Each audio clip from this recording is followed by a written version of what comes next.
جو کشمیر کا معاملہ ہے، اس کشمیر کے معاملے پر پاکستان کی یہ جو ہماری موجودہ حکومت ہے جس نے آج 2 سال پورے کیے ہیں، اس کے ساتھ بڑے دھوکے ہوئے ہیں۔ میں آپ کو بتاؤں کہ ہمیں پچھلے سال 5 اگست سے پہلے ہمیں یہ بریفنگ دی جا رہی تھی، ہمیں آف دی ریکارڈ میٹنگز میں یہ کہا جا رہا تھا کہ تیار ہو جائیں، مسئلہ کشمیر پہ ایک بہت بڑا بریک تھرو ہونے والا ہے۔ ہم پوچھتے تھے بھئی کس طرح بریک تھرو ہوگا؟ ہمیں کہا جاتا تھا دیکھیں یہ ادھر انڈیا میں الیکشن ہونے والا ہے، الیکشن میں مودی آئے گا تو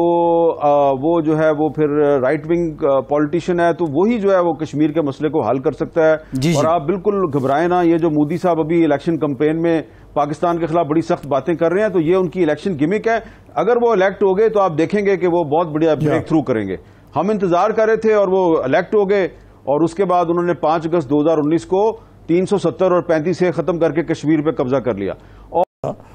کہ یہ شاہ محمود قریشی صاحب آج بڑا کہہ رہے تھے اپنے مسئلہ کشمیر پہ بڑے زبردست قسم کے وہ اس کو زندہ کر دیا۔ پچھلی حکومت نے تو کچھ بھی نہیں کیا تھا، ان کا تو فورن منسٹر ہی کوئی نہیں تھا۔ لیکن دوسری طرف جو زمینی حقائق ہیں وہ بتا رہے ہیں کہ شاید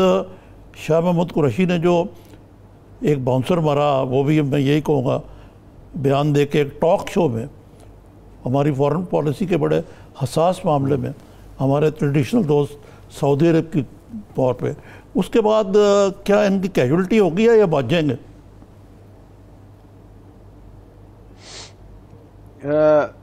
یہ آپ نے ایک بہت ہی سینسٹیو سا سوال کیا، بڑی حساس نوعیت کا ہے، تو میں بھی اپنے آپ کو اور آپ کو کسی کیجویلٹی سے بچاتے ہوئے بڑی احتیاط کے ساتھ اس کا جواب دوں گا کیونکہ آپ کو پتہ ہے کہ آج کل جو حالات ہیں بڑے نازک ہیں۔ دیکھیں جو شاہ محمود قریشی صاحب نے بات کی ہے، میں سمجھتا ہوں جتنا میں ان کو جانتا ہوں، میں ان کو 1988-89 سے جانتا ہوں، جی وہ اس طرح کی باتیں جو ہے نا وہ اپنے طور پہ نہیں کر سکتے۔ انہوں نے یقیناً جو بات کی ہے تو اس میں عمران خان صاحب کی اور کچھ اور لوگوں کی اس میں تائید شامل ہو سکتی ہے۔ میں سیاسی لوگوں کی بات کر رہا ہوں، ان کی تائید سے انہوں نے بات کی ہوگی۔ اس کی وجہ یہ ہے عارف نظامی صاحب کہ یہ جو کشمیر کا معاملہ ہے، اس کشمیر کے معاملے پر پاکستان کی یہ جو ہماری موجودہ حکومت ہے جس نے آج 2 سال پورے کیے ہیں، اس کے ساتھ بڑے دھوکے ہوئے ہیں۔ میں آپ کو بتاؤں کہ ہمیں پچھلے سال 5 اگست سے پہلے ہمیں یہ بریفنگ دی جا رہی تھی، ہمیں آف دی ریکارڈ میٹنگز میں یہ کہا جا رہا تھا کہ تیار ہو جائیں، مسئلہ کشمیر پہ ایک بہت بڑا بریک تھرو ہونے والا ہے۔ ہم پوچھتے تھے بھئی کس طرح بریک تھرو ہوگا؟ ہمیں کہا جاتا تھا دیکھیں یہ ادھر انڈیا میں الیکشن ہونے والا ہے، الیکشن میں مودی آئے گا تو وہ جو ہے وہ پھر رائٹ ونگ پولیٹیشین ہے تو وہی جو ہے وہ کشمیر کے مسئلے کو حل کر سکتا ہے۔ اور آپ بالکل گھبرائیں نہ، یہ جو مودی صاحب ابھی الیکشن کمپین میں پاکستان کے خلاف بڑی سخت باتیں کر رہے ہیں تو یہ ان کی الیکشن گمک ہے، اگر وہ الیکٹ ہو گئے تو آپ دیکھیں گے کہ وہ بہت بڑا بریک تھرو کریں گے۔ ہم انتظار کر رہے تھے اور وہ الیکٹ ہو گئے، اور اس کے بعد انہوں نے 5 اگست 2019 کو 370 اور 35 سے ختم کر کے کشمیر پہ، اور اس کے بعد پھر ٹرمپ صاحب جو ہیں وہ بار بار کشمیر پہ اپنی ریکنسیلیشن کی، اس کی میڈیشن کی آفر کرتے رہے، 1 دفعہ کی، 2 دفعہ کی، 3 دفعہ کی۔ ہم ہر دفعہ کہتے تھے دیکھیں ٹرمپ نے میڈیشن کی آفر کر دیا، کتنی بڑی کامیابی ہے، ہوا کچھ بھی نہیں ہے۔ تو پاکستان کے ساتھ مسلسل جن طاقتوں نے پاکستان کو لارا لپا لگایا ہوا تھا، انہوں نے پاکستان کی جھولی میں کشمیر کے حوالے سے کوئی بریک تھرو نہیں ڈالا۔ لہذا اب جو سعودی عرب اور UAE اور کچھ اور ممالک تھے، یہ بھی پاکستان کو پریشرائز کر رہے تھے کہ جی آپ انڈیا کے ساتھ تعلقات نارملائز کریں۔ ہماری طرف سے کہا جاتا تھا کہ ہم تو نارملائز کرنا چاہ رہے ہیں، وہی کچھ نہیں کر رہے۔ تو اس صورتحال میں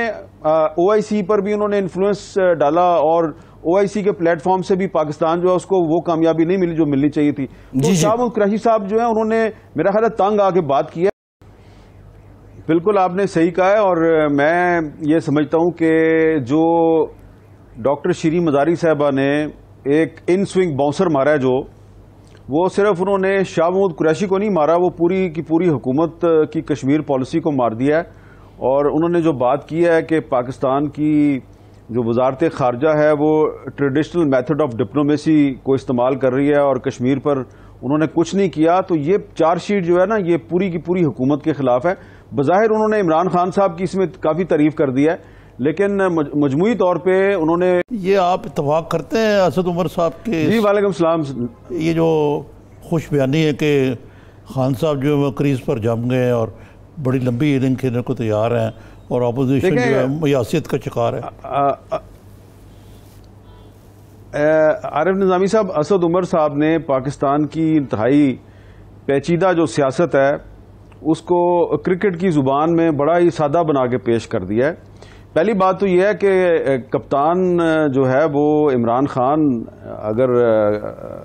اس سے مراد عمران خان ہی ہے، یقیناً وہی ہے. تو عمران خان صاحب جو ہے نا وہ کبھی بھی اچھے بیٹسمین نہیں تھے، وہ ٹیل اینڈر تھے. ہاں بالر بڑے اچھے تھے، تو وہ کریز پر ہمیشہ لمبی اننگز انہوں نے کبھی نہیں کھیلی، وہ تو بڑے نیچے نمبر پہ جاتے تھے. دوسری بات یہ ہے کہ اگر وہ پاکستان کی سیاست کو کرکٹ سمجھتے ہیں اور کرکٹ کے میدان کی جو ٹرمنالوجی ہے اسی میں ساری بات کرنا چاہتے ہیں، تو پھر یہ بات بھی ان کو یاد رکھنی چاہیے کہ پاکستان کی جو سیاست ہے اس میں جو وکٹ ہوتی ہے نا وہ بڑی ہمیشہ ان ایون رہتی ہے، اور اچھا بھلا جو بیٹسمین ہے وہ کریز پر سیٹ بھی اگر ہو تو اچانک یا تو کلین بولڈ ہو جاتا ہے یا پھر غلط گیند پر بھی جو امپائر ہے وہ اس کو ایل بی ڈبلیو دے دیتا ہے. تو اگر ہم پاکستان کی سیاست کو اگر ہم نے کرکٹ کی زبان میں ہی اب بیان کرنا ہے تو اس میں اسد عمر صاحب کی جو رائے ہے اس سے اتفاق اس لیے نہیں کرتا کہ ٹیکنیکلی ان کی بات غلط ہے کہ کپتان جو ہے وہ اچھا بیٹسمین کبھی بھی نہیں رہا. تو وہ اب ایک ایسے کپتان کے بارے میں قوم کو یہ امید دلا رہے ہیں کہ وہ لمبی اننگ کھیلنے کے لیے تیار ہے جس نے بہت کم لمبی اننگ کھیلی ہے، بس ایک دو دفعہ انہوں نے لمبی اننگ کھیلی ہے.